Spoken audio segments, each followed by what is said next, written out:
Bonjour, bienvenue dans cette troisième partie du chapitre La description du mouvement de seconde.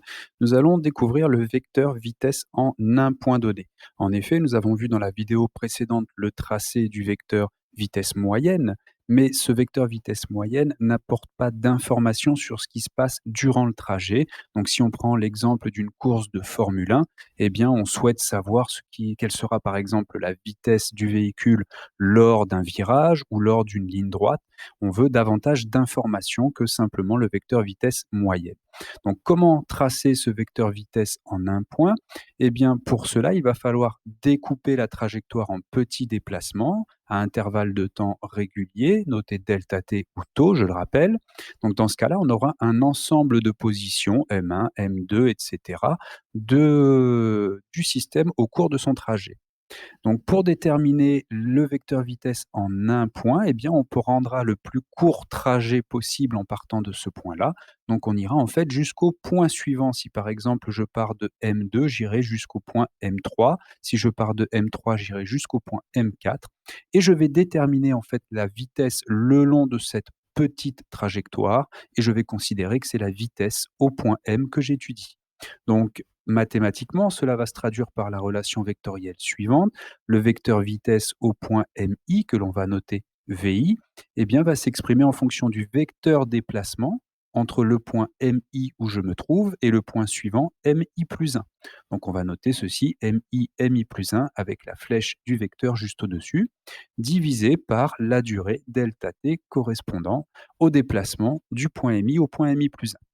Cette relation vectorielle nous permet de voir que le vecteur vitesse sera de même direction et de même sens que le vecteur déplacement, encore une fois, et la valeur de la vitesse sera donnée par la relation ici, qui n'est plus une relation vectorielle. On a retiré les flèches des vecteurs.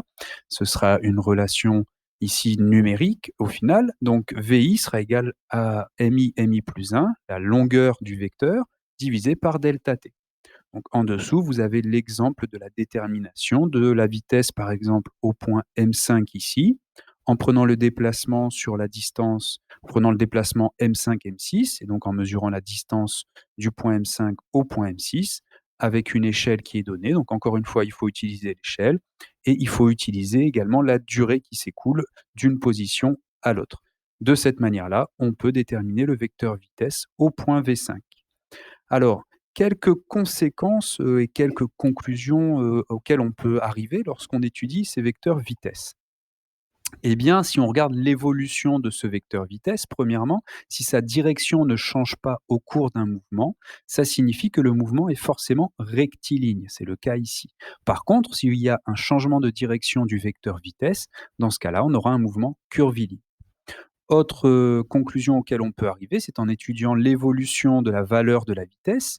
Eh bien, si cette vitesse reste constante au cours du mouvement, on appelle ceci un mouvement uniforme. Dans ce cas-là, on verra que les points sont régulièrement espacés le long de la trajectoire. La valeur de la vitesse, même si elle reste constante, cela ne signifie pas que le mouvement est nécessairement rectiligne. Ça, c'est par rapport à la direction du vecteur vitesse, si elle change ou pas. Mais on peut avoir une direction changeante et une valeur de vecteur vitesse qui reste constante. Ensuite, on peut avoir une valeur qui augmente au cours du temps. On parlera de mouvement accéléré. On verra la distance entre chaque point augmenter et la valeur peut diminuer. On parlera de mouvement décéléré ou ralenti. Dans ce cas-là, la distance entre chaque point va diminuer. Alors, cette méthode est une méthode précise à condition d'avoir suffisamment de points le long de la trajectoire, ou c'est-à-dire c'est équivalent de diminuer la durée delta t au maximum. Dans ce cas-là, dans le cas où il y a suffisamment de points, eh bien, on verra que le vecteur vitesse, en un point donné, il est tangent à la trajectoire. Ça veut dire qu'il va longer la trajectoire en ce point-là. Alors, mathématiquement, qu'est-ce que la tangente en un point? Eh bien, c'est la droite qui va venir toucher la courbe en ce point-là et uniquement en un seul point. Elle ne va pas couper la courbe.